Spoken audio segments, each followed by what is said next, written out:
হে আমার উম্মত, একে অপরের প্রতি ভালোবাসা ও ভ্রাতৃত্ববোধ জাগ্রত করো, কারণ ঐক্যই তোমাদের শক্তি ও সফলতার চাবিকাঠি।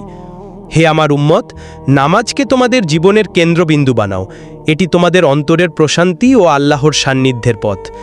হে আমার উম্মত, সত্যবাদিতা ও আমানতদারিকে তোমাদের চরিত্রের অবিচ্ছেদ্য অংশ করো, কারণ এগুলোই ঈমানের পরিচয় বহন করে। হে আমার উম্মত, দুঃখী ও অভাবীদের সাহায্যে এগিয়ে এসো।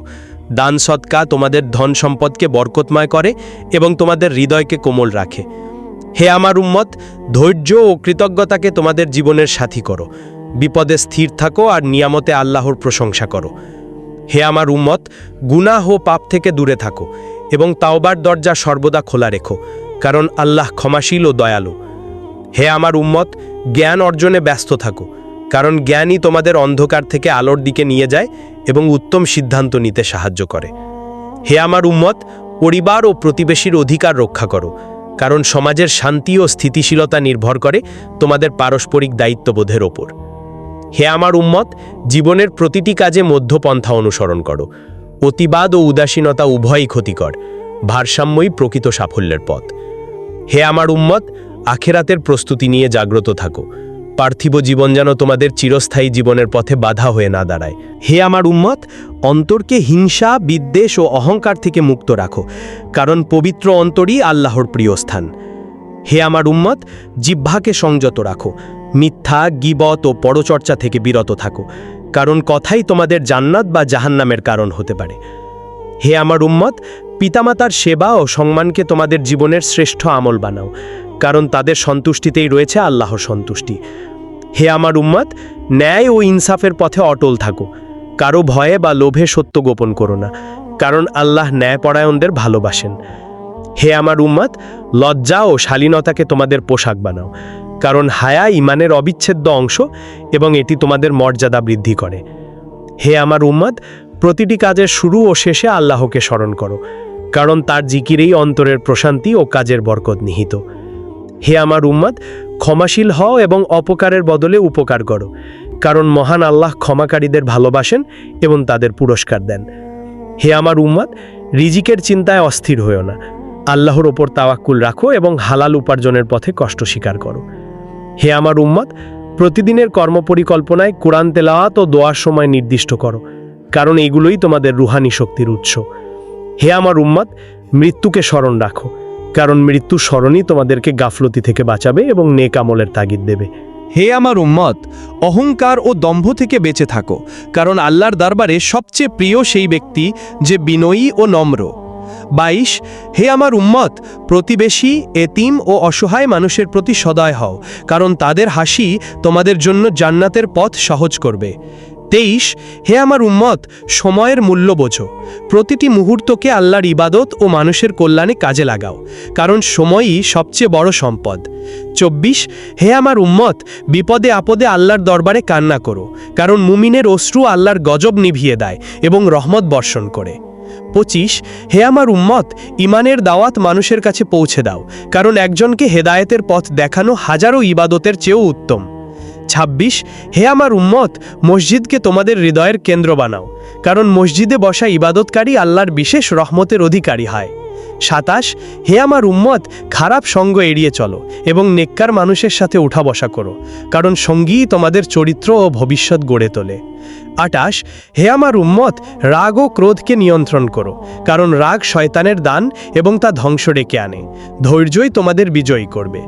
29 হে আমার উম্মত, আল্লাহর দেওয়া প্রতিটি নিয়ামতের শুকরিয়া আদায় করো, কারণ কৃতজ্ঞতা নিয়ামত বৃদ্ধির কারণ এবং অকৃতজ্ঞতা তা ছিনিয়ে নেয়। 30 হে আমার উম্মত, শেষ সময়ের প্রস্তুতি নাও, কারণ মৃত্যু যখন আসবে তখন আর ফিরে যাওয়ার সুযোগ থাকবে না। আজই তোমাদের আমল সংশোধনের সময়। হে আমার উম্মত, অন্তরে খৌফ ও রাজার ভারসাম্য বজায় রাখো, আল্লাহর শাস্তির ভয় এবং তার রহমতের আশা, কারণ এই ভারসাম্যই তোমাদের ঈমানকে সুদৃঢ় করে। হে আমার উম্মত, দুনিয়ার মোহ ও লোভ থেকে সাবধান থাকো, কারণ দুনিয়া ক্ষণস্থায়ী এবং আখেরাতই হচ্ছে চিরস্থায়ী আবাস। হে আমার উম্মত, প্রতিটি নিয়ামতে আল্লাহকে সিজদা করো, কারণ শুকরিয়া আদায় করলে নিয়ামত বৃদ্ধি পায় এবং কুফরি করলে তা ছিনিয়ে নেওয়া হয়। হে আমার উম্মত, নিজের অন্তরের হিসাব নিজেই নাও, মৃত্যুর আগেই আমল সংশোধন করো, কারণ কিয়ামতের দিন হিসাব নেওয়া হবে অত্যন্ত কঠোর। হে আমার উম্মাদ, গীবত, পরচর্চা ও মিথ্যা সংবাদ পরিবেশন থেকে বিরত থাকো, কারণ এগুলো সমাজে বিশৃঙ্খলা সৃষ্টি করে এবং তোমাদের আমল নষ্ট করে দেয়। হে আমার উম্মাদ, সুন্নাতের ইত্তেবা করো এবং বিদাত থেকে বেঁচে থাকো, কারণ সঠিক পথ হচ্ছে রাসূল সাল্লাল্লাহু আলাইহি ওয়াসাল্লামের দেখানো পথ। হে আমার উম্মাদ, রাতের শেষ প্রহরে উঠে তাহাজ্জুদ আদায় করো, কারণ এটি মুমিনের জন্য মর্যাদার স্থান এবং দোয়া কবুলের বিশেষ সময়। হে আমার উম্মাদ, ইমানদার ভাই বোনের দুঃখে দুঃখী হও এবং তাদের পাশে দাঁড়াও, কারণ মুমিনের ভাই এক দেহের অঙ্গ প্রত্যঙ্গের মতো। হে আমার উম্মাদ, লা ইলাহা ইল্লাল্লাহের তাজা ও সতেজ রাখো অন্তরে, কারণ এই কালেমায়ে তাইয়্যিবাই তোমাদের মুক্তির সনদ। হে আমার উম্মাদ, দরুদ শরীফ বেশি বেশি পাঠ করো, কারণ দরুদ পাঠ করলে আল্লাহ ও তার ফেরেশতারা তোমাদের ওপর রহমত বর্ষণ করেন। হে আমার উম্মত, হালাল ও হারামের ব্যাপারে অত্যন্ত সতর্ক থাকো, কারণ হারাম উপার্জন দোয়া কবুল হতে বাধা দেয় এবং বরকত নষ্ট করে। হে আমার উম্মত, ইমানের লজ্জা বজায় রাখো, কারণ লজ্জা ইমানের অংশ এবং লজ্জাহীন ব্যক্তির ইমান দুর্বল হয়ে পড়ে। হে আমার উম্মাদ, আল্লাহর রাস্তায় খরচ করতে কৃপণতা করো না, কারণ যা তোমরা আল্লাহর পথে খরচ করো তাই তোমাদের জন্য সঞ্চিত থাকে। হে আমার উম্মাদ, বিপদে ধৈর্য ধরো এবং আল্লাহর ওপর ভরসা রাখো, কারণ ধৈর্যশীলদের সাথেই আল্লাহ বিশেষভাবে থাকেন। হে আমার উম্মাদ, নিজের কথা ও কাজে সততা বজায় রাখো, কারণ সত্য কথা বললে বিপদ আপদ থেকে রক্ষা পাওয়া যায় এবং বরকত হয়। হে আমার উম্মাদ, ছোট ছোট নেক আমলকেও অবহেলা করো না, কারণ কিয়ামতের দিন ছোট ছোট আমলই তোমাদের নাজাতের কারণ হতে পারে। হে আমার উম্মাদ, আল্লাহর জমিনে ফিতনা সৃষ্টি থেকে বিরত থাকো, কারণ ফিতনা হত্যা করার চেয়েও ভয়াবহ এবং তা সমাজকে ধ্বংস করে দেয়। হে আমার উম্মাদ, ইলম অর্জনের পর তার অনুযায়ী আমল করো, কারণ ইলম থাকার পরও আমল না করলে সেই ইলম কিয়ামতের দিন তোমার বিরুদ্ধে সাক্ষ্য দেবে। হে আমার উম্মাদ, রমজানের কদর ও মর্যাদা বুঝো, কারণ এই এক রাত 1000 মাস থেকে উত্তম। এই রাতের ইবাদত সারা জীবনের ইবাদতের চেয়েও মূল্যবান।